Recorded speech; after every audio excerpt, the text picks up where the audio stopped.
Hello friends, welcome you all in my channel. Today we are going to start new topic, that is master theorem. So basically this topic comes under the category of solving recurrences. There are so many types of method to solve the recurrence relation. First one is the substitution method. Second one is iteration method. Third one is recursion tree method. Fourth one is changing variable method. And fifth one is master theorem, or you can say master method, right? So we have to solve the recurrence in this video using master theorem. Basically this is very important topic from which in every year, in every examination like GATE, NET, minimum 1 or 2 questions will come, right? So सबसे पहले हम देखेंगे master theorem हमारा होता क्या है, what is the statement of master theorem. So look at the screen. Consider let A and B two are the variable. दो variable है हमारे जिसमें ए की जो वैल्यू रहेगी that is greater than equal to 1 and B is always greater than 1. B constant, ये हमारे दो वैल्यू हैं जो कांस्टेंट हैं, ठीक है, फिक्स हैं ये. And let F N B any function. F N हमारा कोई भी फंक्शन है और एक टी एन हम एक फंक्शन एज्यूम किया हमने, that is called the time complexity of n variable. Tn is defined on non-negative integer by the recurrences Tn is equal to Atn upon b plus Fn. This is called the standard equation of master theorem, or you can say master method, right? Tn is equal to Atn upon b plus Fn, where we interpret n upon b. n upon b को हम दो तरीके से लिख सकते हैं, या तो n upon b की फ्लोर वैल्यू रहेगी or you can say n upon b seal value. And now what is floor and seal value? Suppose let us see 2.5 कोई वैल्यू हमारी है और उसका हमें seal वैल्यू निकालनी है, मीन्स अपर वैल्यू निकालनी है. Then the value will be 3 and 2.5 की यदि फ्लोर वैल्यू की मैं बात करूं तो इसकी जो फ्लोर वैल्यू होगी वो आपका 2 रहेगी. मीन्स राउंड ऑफ अलग होता है, बट फ्लोर और सील में हम क्या करते हैं, हम लोअर, जैसे फ्लोर है तो लोअर वहाँ तक जाएंगे जब तक फुल इंटीजर नहीं मिल जाता, और आपका यदि सील है तो अपर हम वहाँ तक जाएंगे जब तक आपका पूरा वेरिएबल या फुल इंटीजर नहीं मिल जाता, ठीक है ना. तो इसमें हम बात करते हैं, हमारी इक्वेशन हमने देख ली, T N is equal to a T n upon b plus f n. N upon b may be either floor और ceil value and T n can be bounded asymptotically as follows. Asymptotically means क्या होता है आपका, जब आपने growth of function पढ़ा होगा एजम्प्टोटिक notation, उसमें जो वैल्यू रहती है हमारी लेस देन और इक्वल टू रहती है. तो asymptotically means value may be vary, either it may be less than और equal to, right, it can not be fix. तो इसकी वैल्यू हमेशा चेंज होती रहेगी. एजम्प्टोटिकली टाइट रहेगा. फर्स्ट कंडीशन रहेगी आपकी, ये इंपॉर्टेंट है यहाँ पे, एक तो आपकी ये इक्वेशन इंपॉर्टेंट है, a T N is equal to a T n by b plus f n. Condition first रहेगी, इफ़ एफ एन जो फंक्शन होगा हमारा, ये जो फंक्शन है, that value will be equal to order of N to the power log A base B minus null.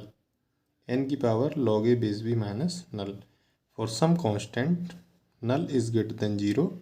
Then T n की जो value रहेगी that is big theta of N to the power log A base B, ठीक है. यदि आपका case 1 apply होता है then we will put the direct answer that is T N is equal to theta of N to the power log A base B. इसको हम clearly देखेंगे, अभी आगे हम न्यूमेरिकल डिस्कस करेंगे वहाँ पर. सेकंड केस जो आपका होगा, सेकंड केस इफ़ फंक्शन की जो वैल्यू रहेगी that will be equal to big theta of N to the power log A base B के यदि बराबर रहती है, दोनों वैल्यू बराबर आती हैं, तो हमारा जो आउटपुट फंक्शन होगा that is T N theta of N to the power log A base B into log of N. ये आपका आंसर रहेगा यदि केस 2 लगता है तो.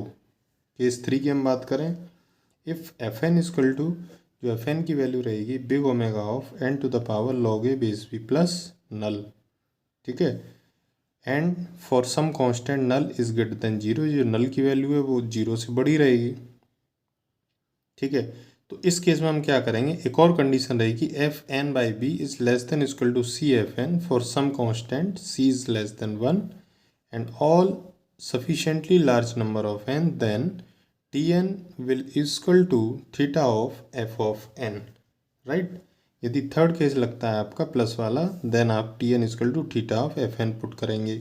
सेकंड केस लगता है F N is equal to theta of n की power log A base b, then T N is equal to theta of N to the power log A base B into log n करेंगे। यदि first case लगता है F N is equal to big O of n की power log ए base B minus null, तो आप T N is equal to theta of N to the power log A base b put करेंगे। Means case 1 apply होता है, then this is your answer. Case 2 apply होता है, this is your answer. Case 3 apply होता है, this is your answer. इस तरीके से हम तीनों केस बारी बारी से अप्लाई करके अभी न्यूमेरिकल में आगे देखेंगे कि किस तरीके से हमारा क्वेश्चन दिया रहेगा। क्वेश्चन वेरी सिंपल आते हैं, इसमें सिंपल इक्वेशन दी रहती है, बस आपको ये चूज़ करना है। बच्चे यहीं पर मिस्टेक करते हैं कि इसमें कौन सा केस लगेगा, ठीक है ना, केस 1 लगेगा, केस 2 लगेगा या केस 3 लगेगा। केस आपको पता चल जाए क्लियरली, उसके बाद में तो आपको डायरेक्ट आंसर पुट करना ही करना है टी एन के टर्म में, ठीक है ना। तो आपका 2 से 3 लाइन में क्वेश्चन हो जाता है, बट थोड़ा लॉजिकल होता है केस कंसीडर करने के लिए, राइट। तो हम इसके एग्जाम्पल की हम बात करते हैं अब। Suppose this is your example first, T N is equal to given है आपकी इक्वेशन 9t(n/3 + n), ठीक है ना। अब देखो जो इक्वेशन है वो भी आपकी स्टैंडर्ड फॉर्म में दी हुई है। इसी इक्वेशन को हम क्या करेंगे, स्टैंडर्ड इक्वेशन से, मास्टर थ्योरम की स्टैंडर्ड इक्वेशन जो है उससे कंपेयर कराएंगे और ए बी और एफ एन की वैल्यू फाइंड आउट करेंगे। तो इसमें हम कंपेयर कराएंगे तो AT(n/b + fn) होता है, तो ए मीन्स ए इजकल टू 9 हो गया आपका, ठीक है। n/b, बी की वैल्यू 3 हो गई आपकी, प्लस एफ एन की वैल्यू n हो गई। तो ये तीन वैल्यू हमारी फाइंड आउट होगी, ए की वैल्यू 9, बी की value 3, F N is equal to n। अब हमें क्या चीज़ देखनी है, हमारा तीनों केस में हम क्या देखना है, तीनों केसेस में हमारे n की पावर लॉग ए बेस बी, हमारा जो वर्ड है, जो इक्वेशन है, that is common in all 3 cases. तो क्यों ना हम n की पावर लॉग ए बेस बी की वैल्यू हम पहले फाइंड आउट कर लें, ठीक है। तो चलिए हम n की पावर लॉग ए बेस बी की वैल्यू फाइंड आउट कर लेते हैं। n की पावर लॉग ए बेस बी मीन्स n की पावर log 9/3।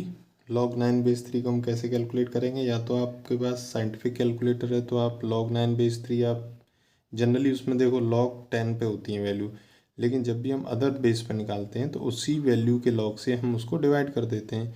तो कैलकुलेटर में आप निकालेंगे log 9/3, मतलब कैसे निकालेंगे, log 9/log 3 एट बेस 10, ठीक है। तो वो आपकी log 9/3 आ जाएगी। तो यहाँ पर हम कैसे करेंगे मैनुअली इसको, 9 को मैं 3 की पावर 2 लिख सकता हूँ, ठीक है ना, 3 की पावर 2। अब log 3/3 ये 1 हो जाएगा, मीन्स आपका n² आ गया। ये n² आपकी किसकी वैल्यू आ गई, डेट इज़ n की power log A base B की वैल्यू आ गई n²। अब ये n² आ गई तो हम क्या करेंगे, अब हमारा ये n² आया और fn हमें दिया हुआ है, डेट इज़ n। अब हमें fn और इसको इक्वल करना है, हमें इक्वल करना है। तो इसमें दो चीज़ें हैं, या तो हम यहाँ पर कुछ प्लस करें, पावर यहाँ 1 है, यहाँ पावर 2 है, या फिर यहाँ कुछ माइनस करें। प्लस हम यहाँ इसलिए नहीं कर सकते बिकॉज fn ऑलरेडी क्वेश्चन में गिवन है, इसलिए हम इसको चेंज नहीं कर सकते। बट ये वैल्यू तो हम चेंज कर सकते हैं क्योंकि ये हमने कैलकुलेट किया है। तो इसमें से हम कुछ सिग्मा वैल्यू माइनस करेंगे, that may be equal to 0, ठीक है ना।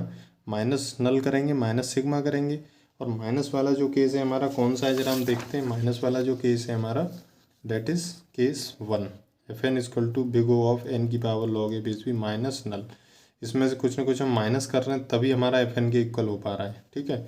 तो यहाँ पर हमारा केस 1 निकल के आ रहा है, और जब केस 1 निकल के आ रहा है तो केस 1 होता है तो हम क्या आंसर आता है आपका, Tn equal to theta of n की power log A base B, ये हमारा आंसर हो जाता है। तो इसको हम पुट कर देंगे यहाँ पर, case first apply, case first apply हो गया तो आपका case first apply, then Tn equal to big theta of n to the power log A base B, इसकी वैल्यू अभी अभी हमने निकाली है, डेट इज n²। तो theta of n², Tn equal to theta of n², this is your final answer, Tn equal to theta of n²। So इस तरीके से हम इस क्वेश्चन को सॉल्व कर लेंगे। बहुत इंपॉर्टेंट है, छोटे छोटे क्वेश्चन आते हैं, गेट वगैरह कॉम्पिटिटिव एग्जाम में भी आते हैं यहाँ से। अगला क्वेश्चन हम देख लेते हैं, Tn इक्वल टू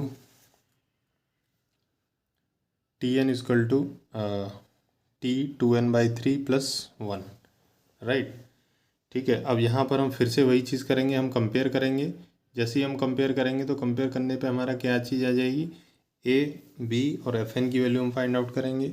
जैसे ही हमने यहाँ पर कंपेयर किया तो हमने यहाँ पर निकाला, ए की वैल्यू हमारी 1 आ जाएगी, ठीक है, 1 आ जाएगी ए की वैल्यू, और बी की वैल्यू आ जाएगी 3/2, बिकॉज 2n/3 है तो b की वैल्यू 3/2 हो जाएगी और fn आपका 1 हो जाएगा।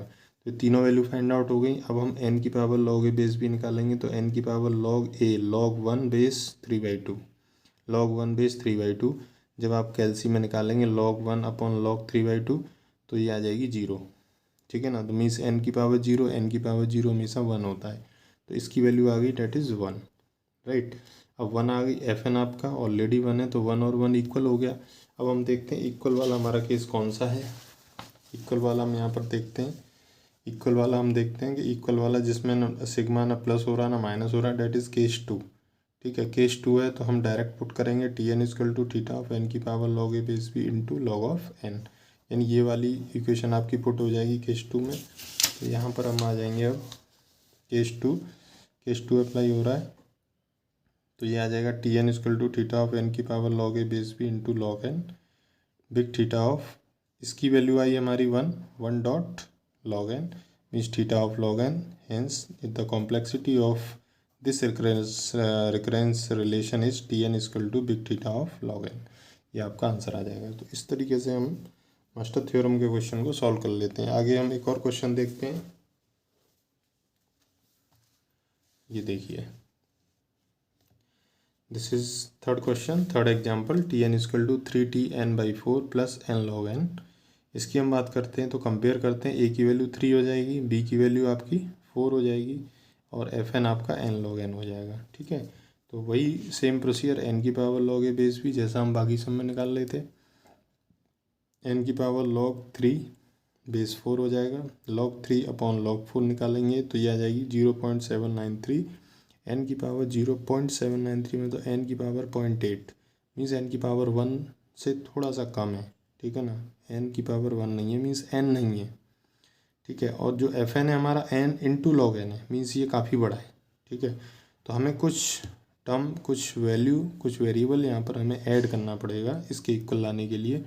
जब ऐड करते हैं तो हमारा केस 3 होता है, जब केस 3 होगा तो थीटा ऑफ fn होता है, इस case 3 apply, then Tn = theta of fn means n log n, theta of n log n will be your final answer in this case, ठीक है। तो इस तरीके से हम एग्जाम्पल को लगा लेंगे। हमने 3 एग्जाम्पल देखे, जो पहला एग्जाम्पल केस 1 पर बेस्ड था आपका, ठीक है। सेकंड एग्जाम्पल आपका केस 2 पर था, और जो थर्ड एग्जाम्पल है date is case depend on case 3। तो इस तरीके से हम तीनों एग्जाम्पल को हम सॉल्व कर लेंगे, ठीक है ना। तो this is your master theorem. Next video में हम बाकी जो रिकरेंस के जो मेथड हैं उन पे हम चर्चा करेंगे। यदि आप चैनल पर नए हैं तो प्लीज़ चैनल को सब्सक्राइब कर लें, बिकॉज़ नए वीडियो आपको मिलते रहेंगे, ठीक है ना। और पसंद आया हो, समझ में आया हो तो आप चैनल को, वीडियो को लाइक करना, अपने दोस्तों में शेयर करना। Thank you.